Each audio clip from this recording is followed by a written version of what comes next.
Good evening. Today on Environment Tonight, our on-site reporter at Chernobyl, Ukraine talks about the 9th anniversary of the Chernobyl nuclear power plant. Now, on to Alan Chang, who was on-site to cover the story. Thanks, Arsh. I'm here outside Chernobyl nuclear power station, one of the most successful nuclear power generators in the entire world. It accounts for over 10% of Ukraine's energy production. Currently, we're on the way of walking towards the plants. Whoa, my dude, what was that? I don't know. I think we should turn back now. Don't be a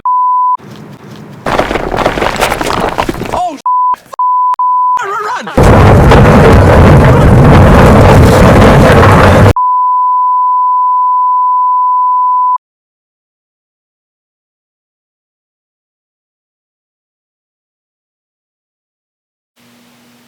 On April 26, 1986, a catastrophic disaster occurred in the city of Chernobyl, Ukraine.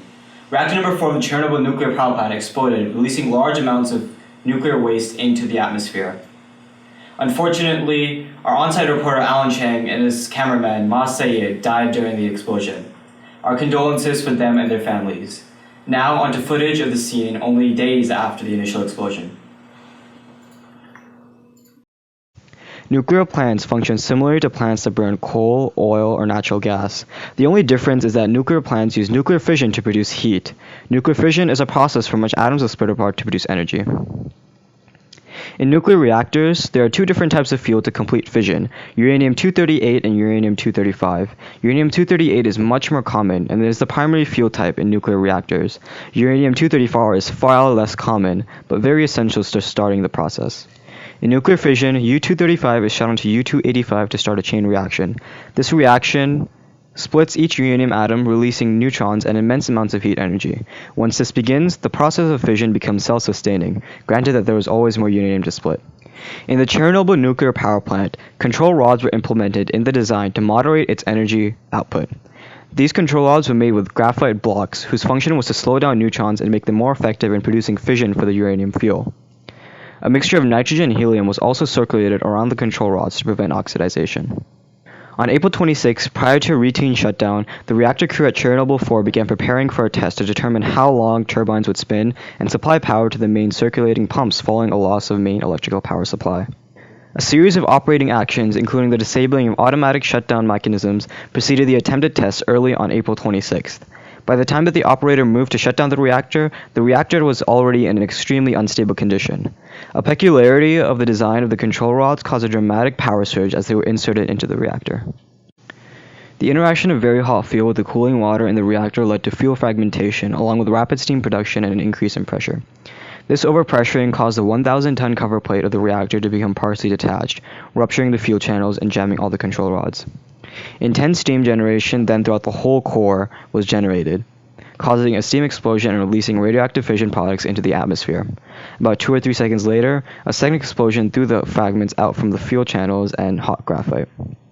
The radioactive material spread all over Europe, and even reaching places as far as Norway.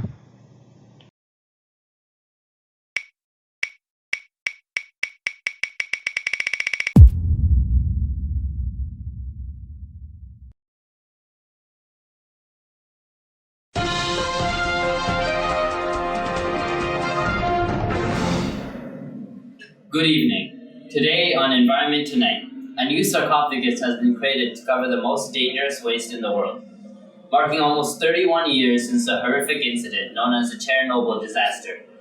A tomb has been created to cover the remains for another 100 years to come.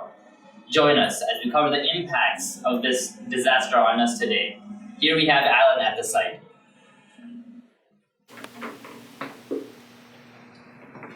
Hi, this is Alan Chen here, currently at Chernobyl nuclear station, 31 years after the horrendous accident that occurred. As you can see, there's no apparent signs of radioactive decay or waste. This is because the radiation is naked to the human eye. Humans can only detect visible light spectrums, but radiation is outside of what humans can see, therefore we cannot see any radiation here at Chernobyl. Now, radiation may be pretty hard to understand because we don't have anything to relate it to. So let's relate radiation to an everyday household item, bananas.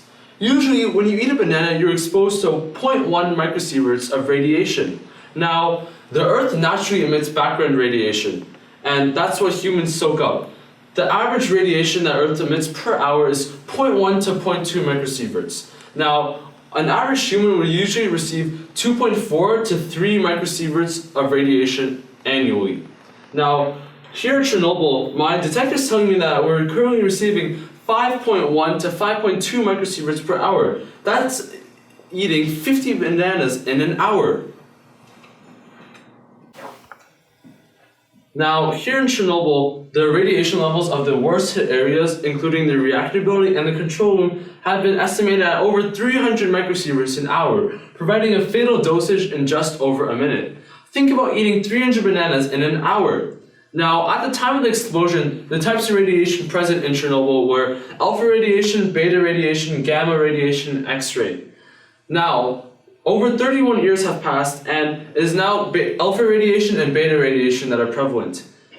This makes it able to walk in open air and on the paved areas, as alpha radiation and beta radiation are the least two harmful radiations of the four.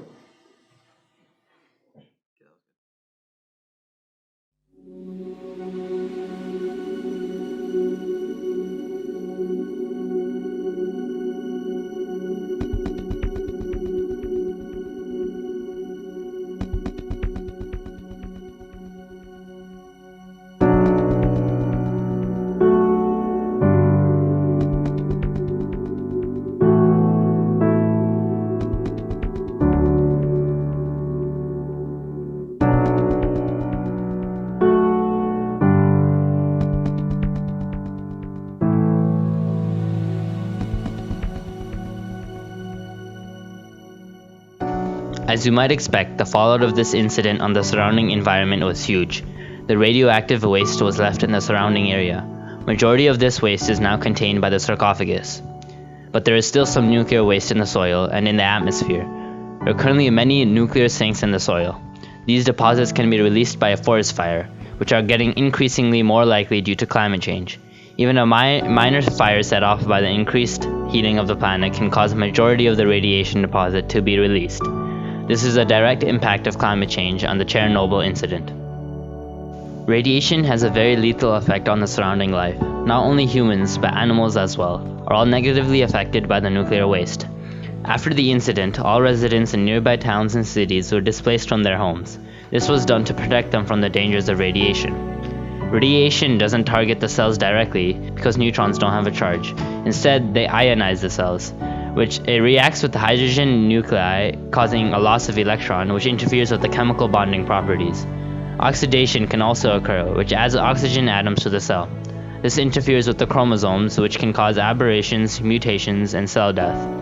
Mutations can end up becoming cancer cells that uncontrollably grow, becoming malignant, and end up in the bloodstream, eventually causing death. The amount of radiation an individual tissue receives is measured by RAD. The greater amount of radiation absorbed, the more lethal.